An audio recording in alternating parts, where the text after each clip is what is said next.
राधे राधे। क्या आप जानते हैं कि धरती से प्रकट हुई थी एक ऐसी देवी जिन्होंने हर कठिन परीक्षा में भी अपना धर्म नहीं छोड़ा।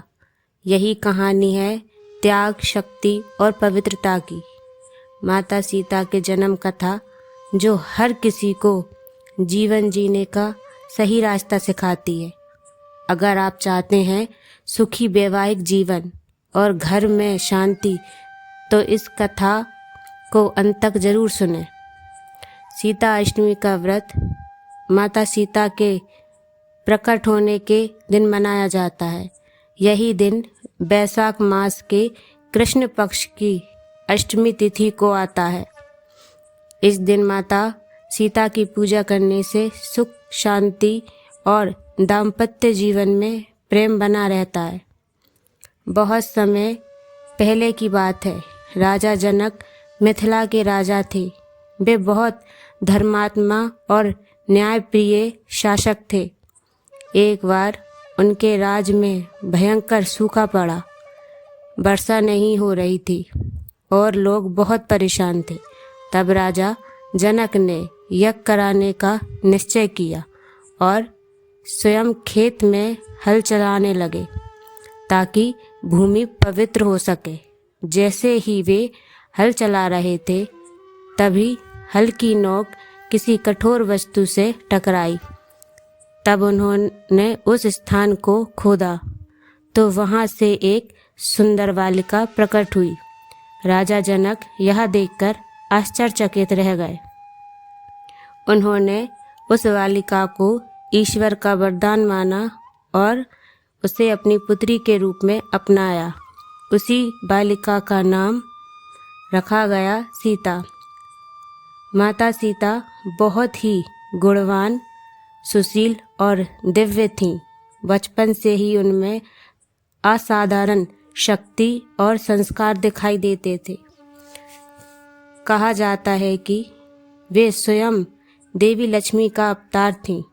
जब वे बड़ी हुईं तो उनके विवाह के लिए स्वयंवर का आयोजन किया गया। इस स्वयंवर में एक शर्त रखी गई, जो भी भगवान शिव के धनुष को उठाकर तोड़ेगा उसी से सीता जी विवाह करेंगी।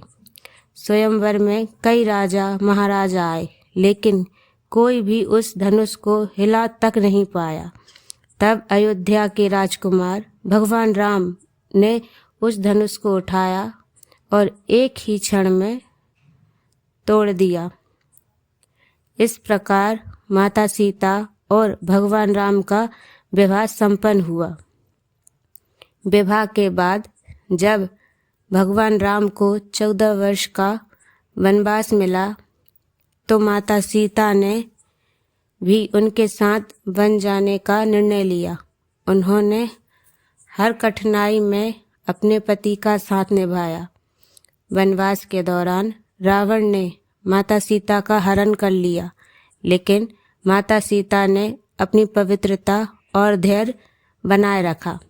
अंत में भगवान राम ने रावण का वध कर माता सीता को पुनः सम्मान के साथ वापस लाया।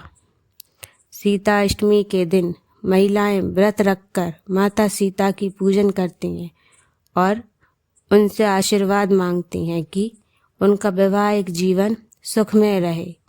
इस दिन विशेष रूप से सुहागन महिलाएं व्रत रखती हैं, माता सीता की कथा सुनती हैं, पूजा करके परिवार की खुशहाली की कामना करती हैं।